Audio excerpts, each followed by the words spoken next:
اعوذ باللہ من الشیطان الرجیم بسم اللہ الرحمن الرحیم۔ السلام علیکم ورحمۃ اللہ وبرکاتہ۔ ناظرین، آج اس ویڈیو میں ہم جانیں گے حضرت ابراہیم علیہ السلام کے واقعہ عین الیقین، یعنی مردوں کو زندہ کرنے کا منظر، حضرت ابراہیم علیہ السلام کا معجزہ۔ مرنے کے بعد ہم دوبارہ کیسے زندہ ہوں گے؟ یہ سوال انسان کی فطرت میں شامل ہے، اور یہی سوال کیا تھا اللہ کے خلیل حضرت ابراہیم علیہ السلام نے۔ سورۃ البقرہ آیت نمبر 260 میں اللہ تعالیٰ ارشاد فرماتے ہیں، وَإِذْ قَالَ إِبْرَاهِيمُ رَبِّ أَرِنِي كَيْفَ تُحْيِي الْمَوْتَىٰ۔ ابراہیم نے اللہ تعالیٰ سے پوچھا، عرض کی، اے میرے پروردگار، اے میرے رب، مجھے دکھا تو مردوں کو کیسے زندہ کرتا ہے۔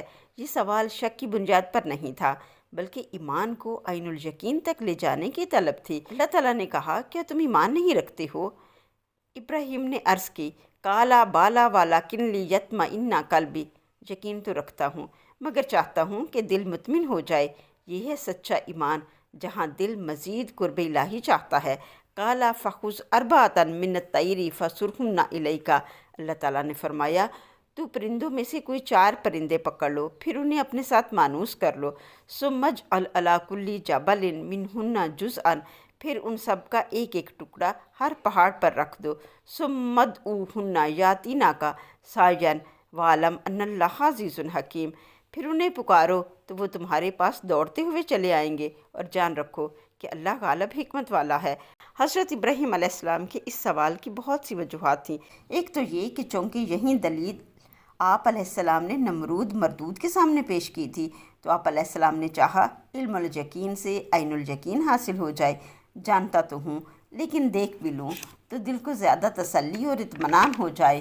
رب العالمین خالق کل فرماتا ہے کہ 4 پرندے لے لو، انہیں اپنے ساتھ مانوس کر لو، پھر جب وہ پل جائیں تو انہیں ذبح کر کے ان کے ٹکڑے یعنی ان کا گوشت 4 پرندوں کو مکس کر دو، پھر 4 مختلف پہاڑوں پر ان کے گوشت رکھ دو، پھر انہیں پکارو تو وہ دوڑتے ہوئے تمہاری طرف لوٹ آئیں گے۔ حضرت ابراہیم علیہ السلام نے ایسا ہی کیا۔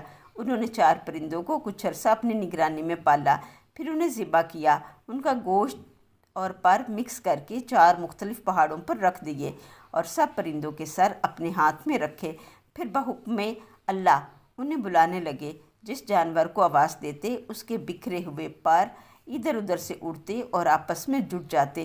اسی طرح خون خون کے ساتھ ملتا اور گوشت گوشت کے ساتھ ملتا، اور باقی اجزاء بھی جس پہاڑ پر ہوتے آپس میں مل جاتے، اور پرندہ اڑتا ہوا آپ علیہ السلام کے پاس آ جاتا۔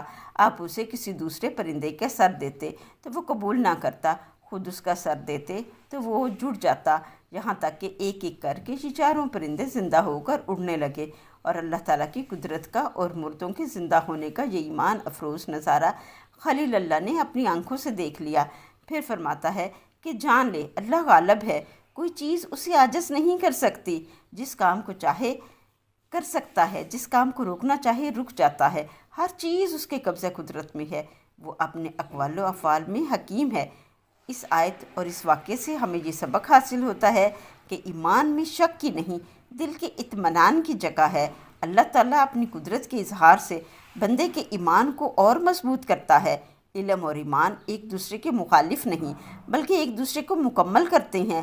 اللہ کے نبی بھی علم اور یقین میں اضافہ چاہتے تھے، ہمیں بھی چاہیے کہ ہم دین کو سمجھ کر جانیں۔ تو آئیے آج ہم بھی حضرت ابراہیم علیہ السلام کی طرح اپنے اللہ سے دعا مانگے، یا اللہ ہمارے دلوں کو ایمان کی روشنی سے بھر دے، اور قیامت کے دن ہمیں ان لوگوں میں شامل کر جنہیں تیرا قرب حاصل ہوتا ہے۔ آمین ثم آمین۔ بے شک اللہ ہر چیز پر غالب ہے اور حکمت والا ہے۔ آج کے لیے بس اتنا ہی، ملتے ہیں نیکسٹ ویڈیو میں، تب تک کے لیے اللہ حافظ۔